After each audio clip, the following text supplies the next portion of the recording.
चलिए अब आगे की कहानी देखते हैं। लेखक उस लड़के को लेकर कार्निवल देखने के लिए चल पड़ता है। अब लेखक से ये लड़का क्या कहता है देखिए।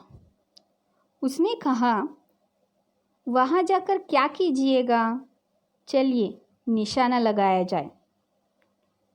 लड़का क्या कहता है लेखक से, उस जादूगर का खेल देखने के लिए क्यों जाना, टिकट देकर वहाँ खेल क्यों देखना, उससे अच्छा तो हम क्या करते हैं, निशाना लगाते हैं खिलौनों पर। मैंने उससे सहमत होकर कहा, तो फिर चलो पहले शरबत पी लिया जाए। उसने स्वीकार सूचक सर हिला दिया। लेखक ने उससे कहा, ठीक है जैसा तुम कहो, लेकिन उससे पहले हम क्या करते हैं, हम थोड़ा शरबत पी लेते हैं। शरबत पीने के नाम से उस लड़के ने स्वीकार सूचक सर हिला दिया, मतलब हाँ में हाँ भर दिया। अब आगे देखिए क्या होता है। मनुष्यों की भीड़ से जाड़े की संध्या भी वहाँ गर्म हो रही थी। हम दोनों शरबत पीकर निशाना लगाने चले। रास्ते में ही उससे पूछा, तुम्हारे और कौन है? माँ और बाबूजी। उन्होंने तुमको यहाँ आने के लिए मना नहीं किया? बाबूजी जेल में हैं। क्यों?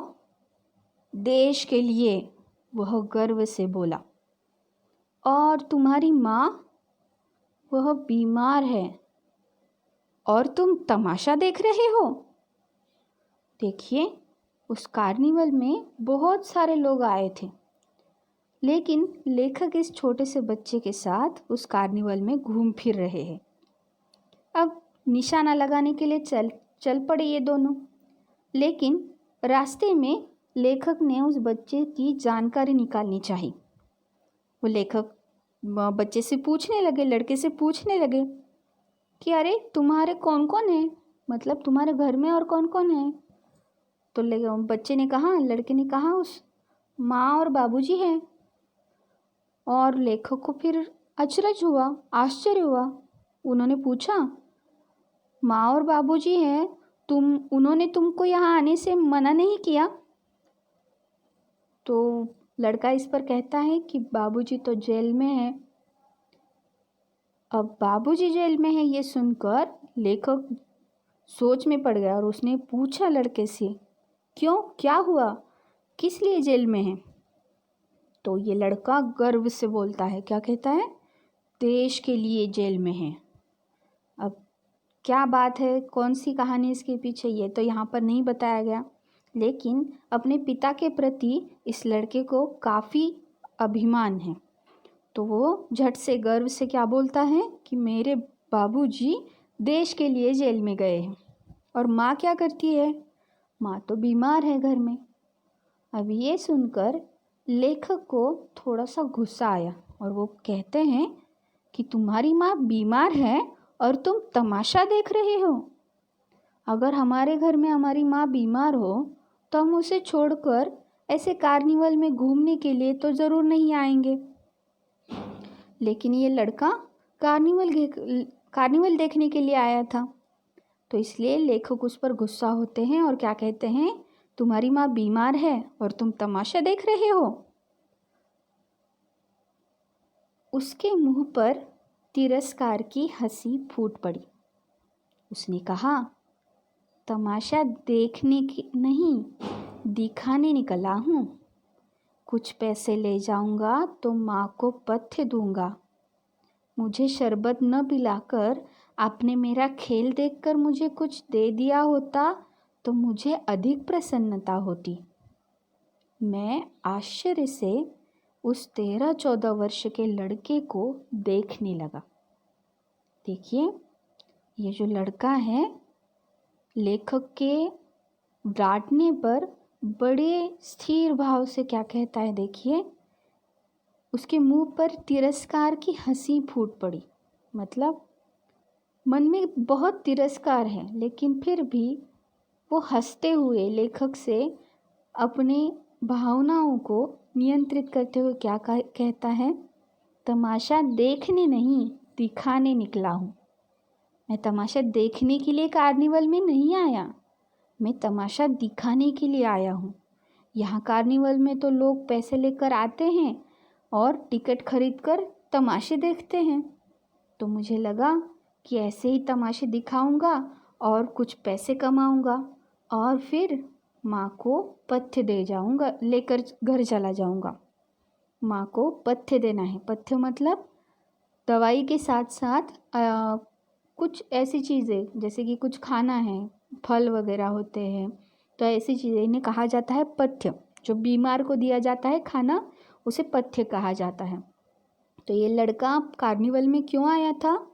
ये तमाशा देखने के लिए नहीं, तमाशा दिखाने के लिए आया था, जिसके कारण कुछ पैसे उसे मिले और उन पैसों से वो माँ को पथ्य दे सके। और उसके बाद वो लेखक से क्या कहता है कि मुझे शरबत न पिलाकर आपने मेरा खेल देखकर मुझे कुछ दे दिया होता तो मुझे अधिक प्रसन्नता होती।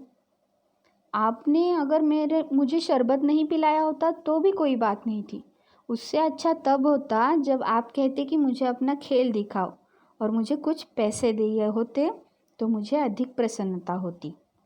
अब इस बात पर लेखक उस 13-14 वर्ष के लड़के को, यानी आप ही की उम्र का ही लड़का है, आप भी 13-14 वर्ष की लड़कियां हो, आपने भी अपने घर में माँ अपनी बीमार होने पर आप क्या क्या करते हो, अपने आप को देखिए कि आप क्या करते हैं। ये छोटा सा लड़का है 13-14 वर्ष का, आपकी आयु का, जो कार्निवल में गया है तमाशा दिखाने के लिए। तमाशा देखकर लोग उसे पैसे देंगे और वो अपनी माँ के लिए पथ्य कुछ ले आएगा, इसलिए वो कार्निवल में गया है। मैं आश्चर्य से उस 13-14 वर्ष के लड़के को देखने लगा। अब जैसे ही लेखक उसे देखने लगा तो उस लड़के को लगा कि लेखक को उसकी बात का भरोसा नहीं है। तो वो फिर से क्या कहता है, देखिए, हाँ मैं सच कहता हूँ बाबूजी, माँ जी बीमार है इसलिए मैं नहीं गया। कहाँ?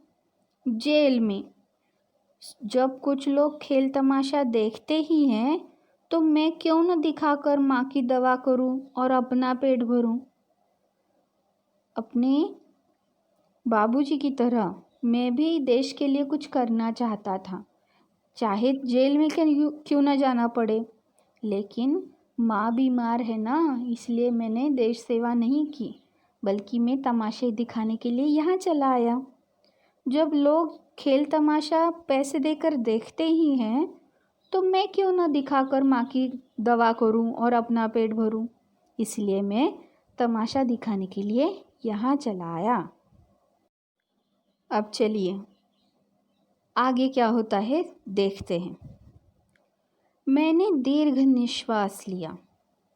चारों ओर बिजली के लट्टू नाच रहे थे। मन व्यग्र हो उठा। मैंने उससे कहा, अच्छा चलो निशाना लगाया जाए। हम दोनों उस जगह पर पहुँचे जहाँ खिलौनों को गेंद से गिराया जाता था। मैंने 12 टिकट खरीदकर उस लड़के को दिए। इस लड़की की पूरी कहानी सुनने के बाद लेखक विचार में पड़ गए। उन्होंने दीर्घ निश्वास लिया। चारों ओर एक बार उन्होंने देखा। चारों ओर बिजली के लट्टू नाच रहे थे, जगमगाहट थी। लोग यहाँ वहाँ जाकर कपड़े, खिलौने, खाना पीने की चीज़ें खरीद रहे थे। बहुत पैसा खर्च हो रहा था और इन सब में एक ऐसा लड़का था जिसकी माँ बीमार है। उसके लिए वो तमाशा दिखाकर अपनी माँ के पथ्य के लिए पैसे इकट्ठा करना चाहता था। लेखक का मन व्यग्र हो उठा।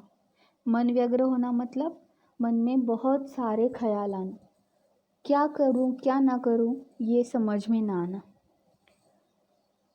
मैंने उससे कहा, अच्छा चलो निशाना लगाया जाए।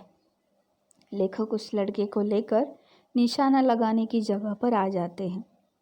वहाँ पर लेखक ने देखा कि गेंद से अलग अलग प्रकार के खिलौने रखे हुए थे और ये गेंद से गिराने थे। अगर आपने ये गेंद से ये खिलौना गिरा दिया तो वो खिलौना आपका। उस खेल को खेलने के लिए लेखक ने उसे 12 टिकट खरीद कर दे दिए। अब ये 12 टिकट खरीद कर वह लड़का वहाँ पर खेलने के लिए चला गया। वह निकला पक्का निशानेबाज। उसकी कोई गेंद खाली ही नहीं गई। देखने वाले दंग रह गए। उसने 12 खिलौनों को बटोर लिया, लेकिन उठाता कैसे? कुछ मेरे रुमाल में बंधे, कुछ जेब में रख लिए गए। अब देखिए, लेखक ने 12 टिकट खरीदकर उस लड़के को दिए, लेकिन ये लड़का कोई मामूली नहीं है, वो पक्का निशानेबाज था। उसकी कोई गेंद खाली नहीं गई। 12 गेंदें उसने निशाने पर लगाई और 12 अलग अलग खिलौने उसने बटोर लिए। बटोर लेना मतलब अपने पास लेना या अपनाना उसे। लेकिन इतने 12 खिलौने उठाने की दिक्कत हो रही थी। कैसे उठाया जाए? तो लेखक का जो रुमाल था, उस रुमाल में उसने कुछ खिलौने बांधे और कुछ खिलौने उसके जेब में रख लिए। अब देखिए उस पर ये लड़का क्या कहता है। लड़के ने कहा, बाबूजी, आपको तमाशा दिखाऊंगा, बाहर आइए, मैं चलता हूँ। वह 9-10-11 हो गया। मैंने मन ही मन कहा, इतनी जल्दी आँख बदल गई। मैं घूमकर पान की दुकान पर आ गया। पान खाकर बड़ी देर तक इधर उधर टहलता देखता रहा।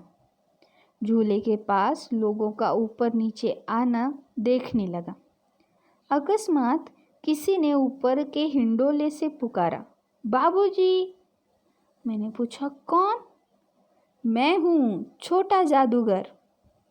अब ये जो लड़का है, ये कितनी मुश्किलों का सामना कर रहा है देखिए। लेकिन फिर भी इन मुश्किलों के बीच वो जो अवसर आता है उसके हाथ, उसे अच्छी तरह से निभाता है वो। लेखक ने जब उसे 12 टिकट खरीद कर दे दिए, तो इन 12 टिकटों के लिए वो 12 बार उसने गेंद का निशाना लगाया। और लेखक कहता है कि उसका निशाना एक बार भी छूटा नहीं। 12 गेंदों में उसने 12 अलग अलग प्रकार के खिलौने वहाँ से बटोर लिए। और ये खिलौने इकट्ठा करने के बाद वो क्या कहता है लेखक से कि बाबूजी चलिए बाहर, आपको मैं तमाशा दिखाता हूँ। और वो खिलौने बटोर कर बाहर दौड़ गया। 9-2-11 हो गया, मतलब वहाँ से वो भाग गया। अब ये देखकर लेखक को फिर से इस लड़के पर गुस्सा आ गया। वो क्या कहता है, इतनी जल्दी आँख बदल गई, मतलब इतनी जल्दी इसके तेवर बदल गए इस लड़के के। अभी तो ये कैसे बात कर रहा था, और जैसे ही खिलौने मिले ये झट से चल पड़ा ना, मेरे लिए ये रुका भी नहीं। लेखक को लगा कि इस लड़के को गलती से मैंने मदद की, ये तो लड़का मदद के लायक नहीं है। लेखक यहाँ वहाँ घूमता रहा और कार्निवल देखता रहा। उसके बाद ऊपर नीचे जाने वाले झूले के पास वो खड़ा हुआ था। तभी ऊपर के हिंडोले से एक लड़के ने आवाज़ दी, बाबूजी। ज़ोर से लड़का चिल्लाता है।